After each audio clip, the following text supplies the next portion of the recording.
কারণ কি? ওযু ভেঙে গেলে ওযু যেমন করতে হয়, ঈমান ভেঙে গেলে আবার ঈমান আনতে হয়। ঈমান যে আমাদের কবে ভেঙে গেছে, কিছু কিছু কাজ করার জন্য আমরা জানিও না, ঈমানও আনি না, নিজেরা মনে করি আমরা মুমিন হয়ে আছি, কিন্তু আল্লাহর দস্তরে আমার নাম তো ঈমান থেকে গেছে। ইয়ার হাজিরিন, আমরা যখন ওযু করলে, যখন আমাদের শরীরের বিশেষ কিছু অঙ্গ থেকে বায়ু নির্গত হয়ে যায় অথবা আমরা পেশাব করি, তা আমরা কি বলি? ওযু ভেঙে গেছে। যদি আমাদের মুখ দিয়ে বমি বের হয়, তাহলে ওযু অবস্থায় বমি হলে ওযু ভেঙে যায়। মুখের থুতুর সাথে যদি থুতুর থেকে রক্তের পরিমাণ বেশি হয়, ওযু ভেঙে যাবে। যদি কোনো ব্যক্তি অজ্ঞান হয়ে যায় ওযু অবস্থায়, অথবা পাগল হয়ে যায়, অথবা মাতাল হয়ে যায়, তাহলে তার ওযু ভেঙে যায়। আল্লাহ রাসূল বলেছেন, কোনো ব্যক্তি যদি ওযু অবস্থায় ঘুমিয়ে যায়, তাহলে তার ওযু ভেঙে যায়। এগুলো ওযু ভঙ্গের কারণ। কিন্তু হাজিরিন, আমাদের ঈমান ভাঙার কারণগুলো কি? যেমন ঈমান ভাঙার একটা কারণ হলো আল্লাহর সাথে কাউকে শরীক করা। জন্ম নিয়েছেন মুসলমানের ঘরে, হাজারবার কালেমা পড়েছেন, নামাজ রোজা করে, কিন্তু আপনি যখন শিরকের সময় আসে তখন আপনি চিন্তাও করেন না আল্লাহর সাথে যা কাউকে আপনি শরীক বানাই দেন। আমার আল্লাহ যেমন এক, আমার আল্লাহ যেমন অদ্বিতীয়, আমার আল্লাহ কোনো শরীক নাই। কি বলে শরীক আছে? শরীক কাকে বলে? আপনি একটা জায়গায় বাস করেন, আপনার ভাই শরীকানায় জায়গা পেয়েছে, আপনার ভাই আপনার কি শরীক? আপনি বলেন না যে ওটা আমার শরীক। নিজের সমান কেউ, সেটা হয় শরীক। আপনি একটা মুদির দোকানদার করেন, আপনার পাশে আরেকটা লোক যদি মুদির দোকান দেয়, ওই ব্যক্তিকে আপনার শরীক, মানে আপনার যেটা তারও কি সেটাই। এক লোক দ্বিতীয় বিয়ে করছে, দুই বউ কি সতী, মানে দুইজনে কি শরীক। একটু চিন্তা করেন তো, আমরা আমাদের শরীককে পছন্দ করি? আমি তো কখনো চাইবো না যে এক মসজিদে দুই হুজুর হোক, কারণ কি আমার শরীক। হিংসা আসবে, তাহলে আর ভালো লাগবে না, পছন্দ হবে না। বোন যতই আবেদা সালেহা পরমা সুন্দরী নেককার পরেশগার হোক না কেন, যদি সতী একটা আনেন, পছন্দ হবে? পছন্দ হবে না, কারণ শরীক পছন্দ আমরা করি না। কিন্তু যে মহান আল্লাহ, যার সমান কেউ নেই, যার জাত পাকে শরীক কেউ নেই, যার সিফাতে শরীক কেউ নেই, আপনি একটা সাধারণ নুড়ি পাথর জুড়ি ভুট্টা পিতা এটার উপর বিশ্বাস করে আপনি একটা পাথরের উপর বিশ্বাস আনলে আমার আল্লাহ শরীক করে দিলেন। একটা পাথর হেঁটে যাচ্ছে, একটা ইটের সাথে উষ্টা খেলে ইটটারে সালাম করলেন, মানে ইটটা কি না কি, এটা কিছু একটা না হইলে আমি ধাক্কা দিলাম কেন? আল্লাহ জাত পাকের সাথে জীবনে অসংখ্য অগণিত জায়গায় জেনে না জেনে অসংখ্য অগণিত শরীক আমরা করতে পারছি। ইমানে খালকা হচ্ছে, ইমান চলে যাচ্ছে, একটা বারের জন্য আমরা চিন্তা করছি। হাজিরি, আর আল্লাহ পাক কেমন তাওয়াক্কুল শিখালেন আমাদের। তোমার পায়ের জুতার একটা ফিতাও যদি ছিঁড়ে যায়, তাহলে আল্লাহর কাছে আগে চাও। নিজেকে আমাকে দেখায়ও না, ক্ষমতা দেখায়ও না, আল্লাহর ক্ষমতার সামনে তোমার ক্ষমতা কিছুই না। হাজিরিন, এই জন্য জীবনে চলার পথে শিরকগুলো বেঁচে চলতে হবে, কারণ জীবনের প্রত্যেক কর্মকাণ্ডে শয়তান আমাদেরকে ঠোকা দিয়ে বোকা বানাতে চাইবে। ঈমান ধ্বংস হয় কুফরের কারণে। একটা মানুষের মন দিয়ে যদি, মুখ কথা বের হয়ে যায় সে কাফের হয়ে যাবে। যেমন ইসলামের 7টা বিষয়ের উপর ঈমান আনা, এই 7টা বিষয়ের উপর থেকে যদি কোনো একটা বিষয়কে আপনি অস্বীকার করেন কাফের হবেন। এর একটা হলো আল্লাহর প্রতি ঈমান, আমানতু বিল্লাহি ওয়া মালাইকাতিহি, ফেরেশতাদের প্রতি ঈমান, ওয়া কুতুবিহি, আল্লাহর 104 খানা কিতাবের প্রতি বিশ্বাস, ওয়া রাসূলিহি, আল্লাহ আকাশের নিচে যত রাসূল পাঠিয়েছেন, নবী পাঠিয়েছেন, সমস্ত নবী এবং রাসূলের প্রতি ঈমান, ওয়াল ইয়াউমিল আখিরি, আখিরাতের দিবসের প্রতি ঈমান, আর তাকদীরের ভালো মন্দের উপর ঈমান, আর মৃত্যুর পর ময়দান মাহশারে আল্লাহর সামনে দাঁড়াতে হবে।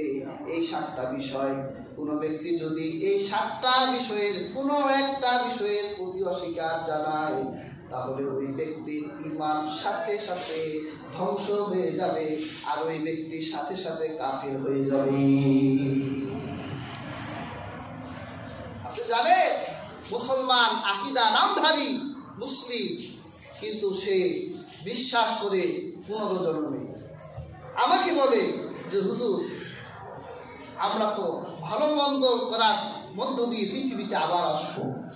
আমাকে বলছে না, বিশ্বাস আপনি কত বছর ধরে লালন করে পরে 30 বছর যে পীরের হাতে বায়াত নিয়েছি তিনি দীক্ষা দিয়েছে।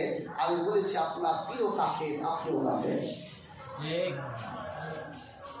এটা ইসলামের 7টি ঈমানের একটি বিশ্বাসকে অবিশ্বাস করার নাম। মানুষের জন্ম 2টা, মানুষের মৃত্যু 2টা। আল্লাহ কোরআনে বলেছে তোমরা এক সময় কাইফা তাকফুরুনা বিল্লাহ, তোমরা কিভাবে আল্লাহকে অস্বীকার করো, অথচ তোমরা একদিন মৃত ছিলে, অর্থাৎ তোমরা কিছুই ছিলে না। আমি আল্লাহ তোমাদেরকে জীবন দিয়েছি। এই যে জীবনটা দিয়েছে কে? আল্লাহ দিয়েছে। এরপর সুম্মা ইউমিতুকুম, তোমরা আবার মরে যাবে। 2টা মৃত্যু হলো। তারপর আল্লাহ পাক বলে সুম্মা ইউহয়িকুম, আবার আমি জীবিত করব, হাসরের ময়দানে নিব। পাপ পুণ্যের বিচার হয়ে জাহান্নাম জান্নাত হয়ে এই 2 জন্ম আর 2 মৃত্যুতে মুসলমানরা বিশ্বাস করে। এটা পুনর্জন্ম নয়, পুনরুত্থান। প্রিয় হাজিরিন, ইসলামের এই মৌলিক বিষয়গুলোকে যে অস্বীকার করবে সে কাফের হবে। আজকে দেখেন জীবনের কতগুলো কাজে আমরা এইরকম আল্লাহ রাসূলের আনিত জীবন ব্যবস্থার উপরে আমরা অস্বীকার জানাই। একটা বিষয় হলো আপনি আল্লাহর দ্বীন পালন করতে পারেন না। যদি আপনার স্বীকারোক্তি থাকে হ্যাঁ এটা আল্লাহর দ্বীনে আছে কিন্তু আমি পালন করতে পারি না, আপনি মুমিন থাকবেন, ঈমান যাবে না। কিন্তু যদি অস্বীকার করেন, আমি দক্ষিণ বাংলার এক পীরের ওয়াজ শুনতেছিলাম, ওই বলছে যে দাড়ি টুপি, ওনাকে জিজ্ঞাসা করা হয়েছিল যে দাড়ি টুপি জুব্বা এগুলো যদি কেউ না পড়ে তাহলে সে কাফের হবে। তিনি জবাব দিলেন তাহলে ঘোড়ায় চড়াও তো সুন্দর, তো এই ঘোড়ায় তো বাংলাদেশের কেউ চড়ে না, বাংলাদেশের সব কি হাজির। আমরা তো এই কথা বলি না যে কেউ রাসূলুল্লাহ সুন্নত পালন না করলে সে কাফের হবে। আমরা বলি যে রাসূলুল্লাহ সুন্নতকে অস্বীকার করবে সে কাফের হবে। আপনি পালন করতে পারছেন না কিন্তু আপনার বিশ্বাস আছে, আপনি দাঁড়িয়ে রাখতে পারছেন না কিন্তু দাড়ির প্রতি আপনার সব বিশ্বাস আছে, দাড়ির প্রতি আপনার নিয়ত আছে যে হ্যাঁ দাড়ি আল্লাহ রাসূলের সুন্নত আমি পালন করতে পারছি না, তাহলে আপনি কাফের হবেন না। কিন্তু যখনই আপনি বলবেন দাড়ি আছে কোথায়, তখনই আপনি কাফের হয়ে যাবেন। রাসূলুল্লাহ আমাদের আল্লাহর হাবিবের শরীয়তের একজন বিখ্যাত মুখপাত্র ছিলেন ইমাম আবু হানিফা রাহমাতুল্লাহ, তার একজন শাগরেদ ছাত্র ছিলেন ইমাম ইউসুফ রাহমাতুল্লাহ। তিনি একদিন মজলিসে বসা, তার মজলিস থেকে একজন ব্যক্তি বলে উঠল যে আমি লাউ অপছন্দ করি। তখন ইমাম ইউসুফ যেহেতু প্রধান বিচারপতি ছিলেন, তিনি ফতুয়া দিলেন, রায় দিলেন, এই লোকটা কাফের হয়ে গেছে, একে শরীয়তের আদালতে তুলে এর শিরচ্ছেদ করে দাও। সবাই বলল কেন সে কাফের হলো কেন? যে লাউ আল্লাহ রাসূল পছন্দ করতেন, আল্লাহ রাসূলের পছন্দ যার পছন্দ নয় সে মুসলমান হতে পারে না, সে কাফের হয়ে যেতে পারে। আপনি এটা বলতে পারেন লাউ আমি খাই না, কিন্তু আপনি যদি বলেন লাউ আমার পছন্দ না, লাউ রাসূলুল্লাহ পছন্দ ছিল, রাসূলুল্লাহ সবজির ভিতরে লাউকে খুব পছন্দ করতেন। যে ব্যক্তির পছন্দ রাসূলুল্লাহ পছন্দ হয় না সে মুসলমান হতে পারে না। এই জন্য চলার পথে কথা বলার ক্ষেত্রে সাবধানতা অবলম্বন করা দরকার। হাদিসে রাসূলুল্লাহ বলেছে যে মানুষ মাঝে মাঝে তার অজ্ঞতাবশত এমন কথা বলে ফেলে যে ওই কথা তাকে জাহান্নামে পৌঁছে দেয়, আবার মানুষ অজ্ঞতাবশত এমন কথা বলে ফেলে যে কথা তাকে জান্নাত পর্যন্ত পৌঁছে দেয়। অজ্ঞতা নিয়ে কথা বলা ঠিক না, কারণ অজ্ঞতাবশত কথা বললে সে কথা ভুল হয়ে যেতে পারে। হাজির, ইসলামে প্রবেশ করতে হবে পুরোপুরি, আনফিট হলে হবে না। তারপর আল্লাহ পাক আলোচিত আয়াতে বললেন ওয়ালা তাত্তাবিউ খুতুওয়াতিশ শাইতান ইন্নাহু লাকুম আদুউম মুবিন। আর তোমরা শয়তানের পদাঙ্ক অনুসরণ করো না, শয়তান মানুষের প্রকাশ্য শত্রু। প্রকাশ্য শত্রু বলতে কি